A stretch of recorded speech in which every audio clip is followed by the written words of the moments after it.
Today on my 2019 Subaru Crosstrek, I'm going to be installing mud flaps to protect for splash, and it's a little bit stylish points too, I guess. This is the front and this is the rear. They're molded plastic and it should be a really easy install. In the rear there's already two drilled holes here and a hole in the bottom. All of them are empty. So the only tools needed for this is a Phillips screwdriver.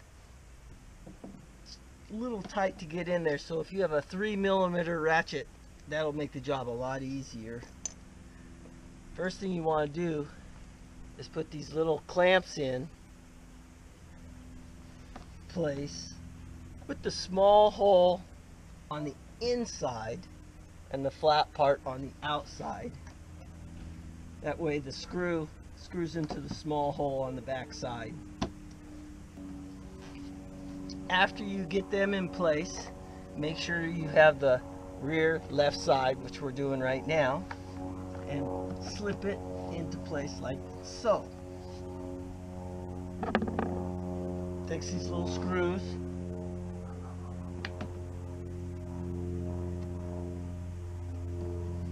get them started with your finger.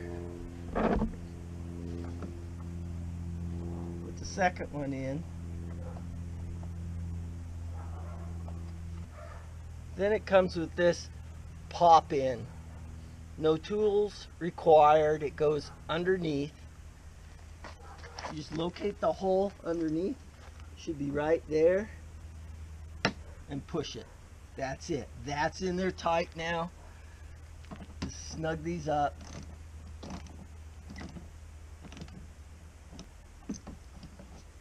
There you go. The rear one's installed. Let's move to the front.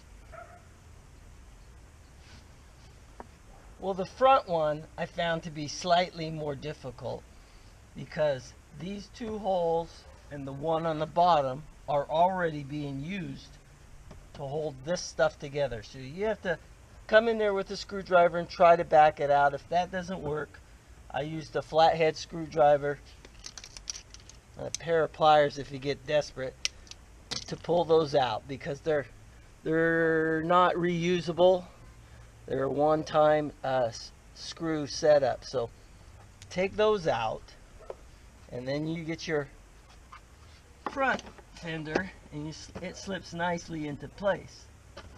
But the difficult part is these metal clips don't slip on as easy as on the back. You have to kind of negotiate it by pulling this fender in toward the wheel well a ways. See how I've moved the inner wheel shield out, exposing those little metal brackets, and that's where I want to put the clips at. So again, I put the small hole on the inside. I have the clips in place. And I carefully slip this back into place. And this fits right up there.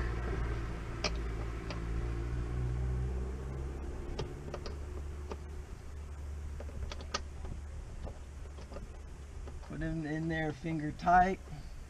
The front fender uses a longer, skinnier one-time snap in. So I go underneath here.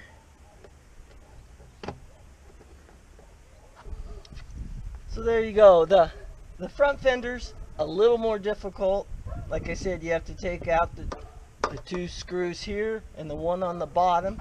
You have to pull that inner fender in so you could put the little screw clamps on there. And then you've got to make sure it's all put together. And that's it. Repeat the other side.